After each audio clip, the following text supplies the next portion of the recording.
राज्याचे उपमुख्यमंत्री एकनाथ शिंदे यांना एका तरुणाने समाज माध्यमांद्वारे शिवीगाळ करत मारण्याची धमकी दिल्याचा प्रकार उघडकीस आला आहे। धमकी देणारा तरुण शिंदे यांच्याच कोपरी पाचपाखाडी मतदारसंघातील असल्याचं समोर आलं असून या तरुणाला ठाणे पोलिसांनी अटक केलं आहे। धमकी देण्याचं कारण अद्याप समजू शकलं नसून पोलीस याचा तपास सध्या करत आहेत।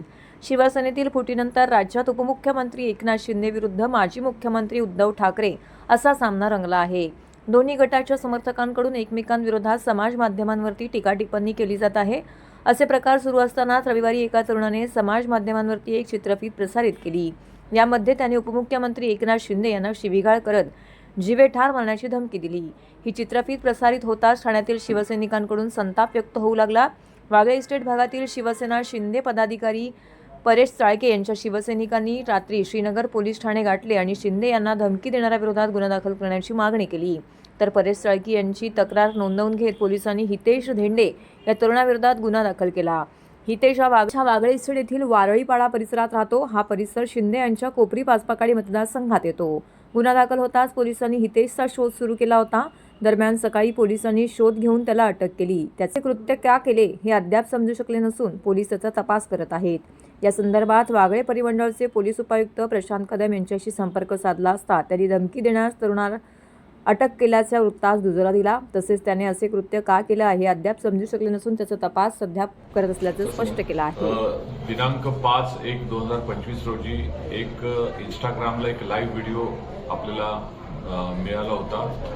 त्या अनुषंगाने फिर्यादी परेश चाळके यांनी एक तक्रार दिली होती की माननीय उपमुख्यमंत्री श्री एकनाथजी शिंदे साहेब यांना कट करून मारण्याची किंवा त्यांच्याबद्दल असंबद्ध बोलण्याची अशी एक तक्रार आपल्याला व्हिडिओद्वारे प्राप्त झाली होती।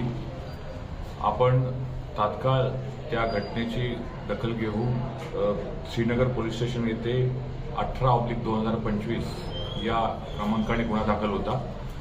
त्यातील जो आरोपी होता तो आरोपीला आपण आज रोजी ताब्यात घेतला आहे। एकंदरीत आपण 6 ते 7/3 या गुन्ह्याच्या तपासकामी श्रीनगर पोलीस स्टेशनद्वारे पाठवण्यात आल्या होत्या। सदर आरोपी हा वैशालीनगर त्याचबरोबर घाटीपाडा योगी हिल्स मुलुंडमधलं त्या करून पूर्ण जंगलमध्ये तो पसार झाला होता। आपण कसोशीने त्याला आज रोजी घाटीपाडा एरियातून ताब्यात घेतला आहे आणि त्याला आता तपासकामी आपण पुढील प्रक्रिया आपण करत आहोत। नक्की कारण काय आहे धमकवण्याचं? त्याला कोणी चेतावणी दिली होती का? त्याने हा व्हिडिओ शेअर करत उपमुख्यमंत्र्यांना चेतावणी देण्यात आली? प्राथमिक कारण जे आम्हाला निष्पन्न होतंय की त्याचे काही वाद कळवामधील जे गार्ड आहेत जे तिथे सिक्युरिटी गार्ड त्यांच्याशी झालं होतं। त्याच्यानंतर त्यांचा वाद झाल्यानंतर रागाच्या भरात त्यांनी एक कृत्य केल्याचं प्रथमदर्शी त्याच्या बोलण्यातून वाटतंय, पण पूर्ण आम्हाला तपासामध्ये खात्री केल्याशिवाय आम्ही निश्चित कारण अद्याप सांगता येणार नाही।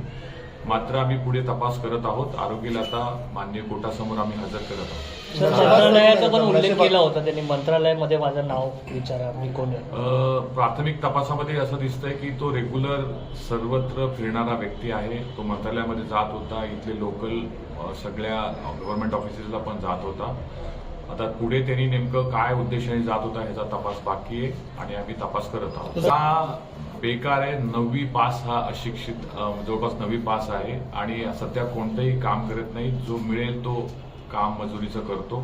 याचे फॅमिली बॅकग्राऊंड पण तसंच आहे आणि मेजर असं कुठलंही त्याचं शिक्षण किंवा कुठल्या चांगल्या ह्याच्यामध्ये काम करतो असं कुठलंच बॅकग्राऊंड मिळालं। व्हिडिओचं आम्ही प्रथम जे अनालिसिस केलं त्याच्यामध्ये स्वतः बनवलेला व्हिडिओ आहे। त्याच्या एक मित्राचा मोबाईल त्यांनी घेतला होता आणि त्या मित्राच्या मोबाईलमध्ये स्वतः व्हिडिओ करून स्वतःच्या इंस्टाग्राम अकाउंटवरती लाईव्ह केलं। क्रिमिनल बॅकग्राऊंड आहे का सर? अगोदर देखील त्याच्यावरती गुन्हे दाखल आहे असं माहिती मिळतं।